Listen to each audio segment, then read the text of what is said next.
dear friends. I am standing in front of you presenting my topic. There is this topic that is integration of states during independence. So I will be presenting my topic bilingually, that is English and Hindi both languages. मैं बताना चाह रही थी कि आज़ादी से पहले जो हमारे देश में जो आज आप स्वरूप देखते हो 27 स्टेट्स एंड 9 यूटीज, उस समय ऐसा नहीं था. हमारा जो भारत था वो दो तरह से विभाजित था.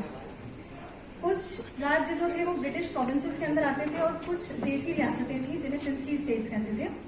तो प्रिंसली स्टेट जैसे आप देख रहे हैं, कुछ के नाम मैं बता देती हूँ. जैसे हैदराबाद था जो कि बहुत बड़ा था उस वक्त, जूनागढ़ की रियासत थी, कश्मीर की रियासत थी. ये सारी जो रियासतें हैं ये देश की आज़ादी के बाद जुड़ी. उस समय 565 रियासतें थी जो कि उस समय के भारत के 48% को कॉन्स्टिट्यूट करती थी एज एन इंडिया, और 28% की पॉपुलेशन थी जिसे हम हो सकते थे अगर सरदार वल्लभ भाई पटेल और वीपी मेनन, जो कि उनके सेक्रेटरी थे और हमारे डिप्टी प्राइम मिनिस्टर, अगर वो अपनी भूमिका नहीं निभाते थे. आयरन मैन ऑफ इंडिया, जैसे कि अभी बताया, बारडोली सत्याग्रह में उनको नाम दिया था सरदार वल्लभ भाई पटेल का बहुत अच्छा रोल था. इन्होंने बाय हुक और बाय क्रुक, मतलब साम दाम दंड भेद, चारों नीतियों से उन्होंने देसी रियासतों में जो राजा थे उनको पैट्रियोटिज्म वाली फीलिंग दी, प्लस उनको एनार्की का डिसेबल होना, मतलब उनको ये बताया कि देशभक्ति क्या चीज होती है. जो उनको उस समय स्वतंत्रता चाहिए थी, उस चीज से अलग हटके उनको देश में एक भारतीय संघ में कैसे रहना चाहिए वो चीज उनको सिखाई. अगर वो उस चीज से भी नहीं माने तो दंड के स्वरूप में उन्हें बताया कि यदि वो स्वतंत्र रह जाते हैं अकेले, तो कैसे उनको अकेले ही अपने राज्य की सिक्योरिटी को प्रिवेंट करना पड़ेगा.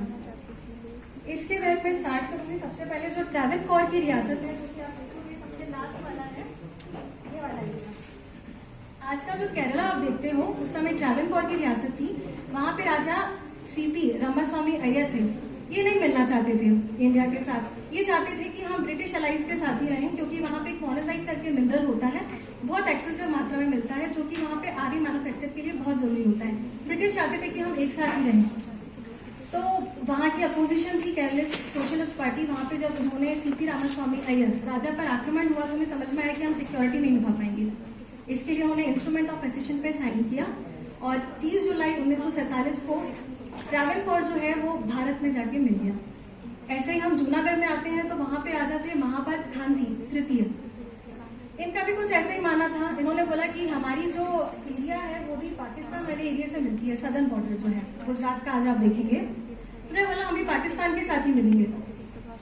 पाकिस्तान भी तैयार था, पर वहाँ पे जो कुछ और छोटे छोटे राज्य थे जो जूनागढ़ की रियासत के साथ ही पल रहे थे, जैसे मगरोल है या बाबरियाबाद है, वो नहीं चाहते थे. उन्होंने बोला कि नहीं, हम भारत के साथ ही मिलेंगे. जब ऐसा हुआ तो महाबत खान जी ने फोर्सफुली उस एरिया को वापस ऑक्यूपाई करना चाहा, जो कि प्लेबिसाइट की स्थिति बनी. वहां पर सरदार वल्लभ भाई पटेल का रोल आया और उन्होंने वापस से उस स्थिति को संभाला और जूनागढ़ को अपने साथ मिलाया.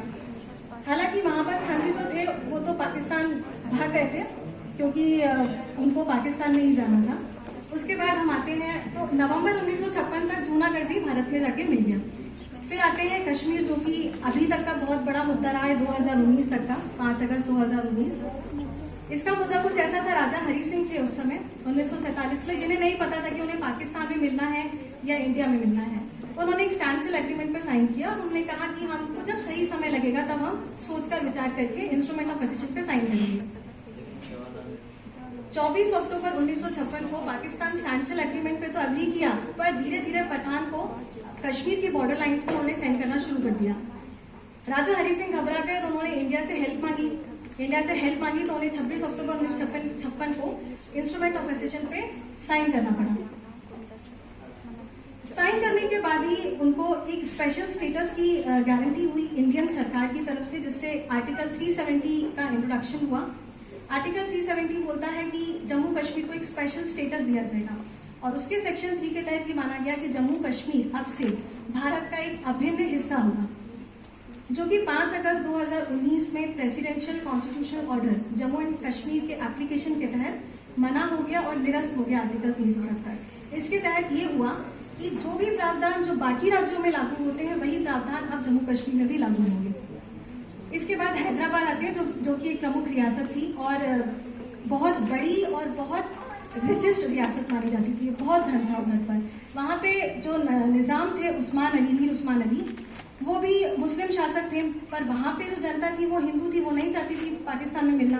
तब उन्होंने क्या किया, उन्होंने पॉलिटिशियन थे वहाँ के कासिम रिजवी, उन्होंने रजाकार्स एक प्राइवेट मिलिट्री ऑर्गेनाइज करी और हिंदू जो रेसिडेंट थे वहाँ पे ब्रूटली उनके मर्डर करवाए, उनको टारगेट किया एक तरीके से।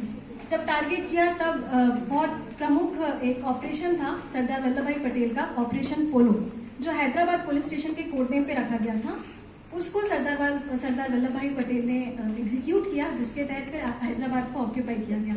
और इस तरह से हैदराबाद भी सितंबर 1947 में जाके भारत यूनियन के साथ मिल गई। ऐसे ही जोधपुर रियासत भी है, मैं कंक्लूड ही कर रही हूँ। जोधपुर रियासत जो है, वहाँ के राजा थोड़े से यंग थे और इनएक्सपीरियंस भी थे, उन्हें नहीं पता था कि राजाई कैसे होती, अभी अभी राजा बने थे वो। तो पाकिस्तान के साथ मिलना तो चाहते थे, तो उन्होंने मोहम्मद अली जिन्ना से मुलाकात की। मोहम्मद अली जिन्ना उन्हें कराची पोर्ट ऑफर कर रहे थे। उन्होंने एक खाली कागज दिया और उसमें नीचे सिग्नेचर किया और कहा कि आपकी इसमें जो भी मांगे हैं आप उसमें मांगे लिखिए, आपकी पूरी की जाएंगी। उन्हें नहीं पता था, क्योंकि अभी इंडिया से कोई प्रस्ताव उन्हें मिला नहीं था, तो उन्होंने मना कर दिया। उन्होंने ये कहकर टाल दिया कि अभी वो अपनी माँ से इस बारे में चर्चा करेंगे। जब भारत को पता चला कि हमारी राजस्थान की बॉर्डर लाइन, जो आप ये देखोगे ये वाला एरिया, राजस्थान की बॉर्डर लाइन अगर पाकिस्तान में मिल जाएगी तो हमको बहुत बड़ा नुकसान होगा। कहते हैं यदि उस वक्त जिन्ना को गुस्सा नहीं आया होता इस बात पे, तो आज आपका जो राजस्थान है, इतनी बड़ी रियासत है, वो आज पाकिस्तान का हिस्सा होती। पर इंडिया ने प्रस्ताव रखा और कहा कि जोधपुर से कठियावाड़ तक, मतलब यहाँ से लेकर यहाँ तक की एक रेलवे ट्रैक बिछाएंगे, जिसमें वो अपने आर्म्स का जो इम्पोर्ट है वो आराम से कर भी सकते हैं और उनको एक पोर्ट भी दिया जाएगा। बस उन्हें ये मंजूर हो गया और फिर वो इंडिया के साथ मिल गए। इस तरह से सरदार वल्लभ भाई पटेल, अब वीपी मेनन का यहाँ पर रोल ये है कि वो बैकग्राउंड में थे, वो एग्जीक्यूशन में सरदार वल्लभ भाई पटेल थे, पर जो पॉलिसी फ्रेमवर्क था वो वीपी मेनन का था। दोनों ने मिलकर बहुत अच्छे से, बिना किसी भेदभाव के, प्रीवी पासेस भी उन्होंने इंट्रोड्यूस किए। जो भी देसी रियासतें भारत में मिली उनको बोला कि आप पेंशन पे आप रहिए, और जहाँ जहाँ इंस्ट्रूमेंट ऑफ एसेशन का मतलब ये होता है कि जैसे ही वो साइन होता है एग्रीमेंट, इसके तहत इंडियन गवर्नमेंट के पास एक्सटर्नल अफेयर्स, डिफेंस और कम्युनिकेशन, ये 3 सेवाएं इंडियन गवर्नमेंट के पास रहती हैं और बाकी रियासतें एडमिनिस्ट्रेशन संभालती हैं। तो आपने देखा किस तरह से वल्लभ भाई पटेल का यहाँ पर योगदान रहा, और उन्होंने भारत को आज जो आप कहते हो आर्टिकल 1 के तहत that India shall be the union of states, वो ऐसे कहते हैं कि आज जो हमारे पास 27 स्टेट्स हैं और 9 यूटीज हैं, वो ऐसे ही हैं। Thank you so much.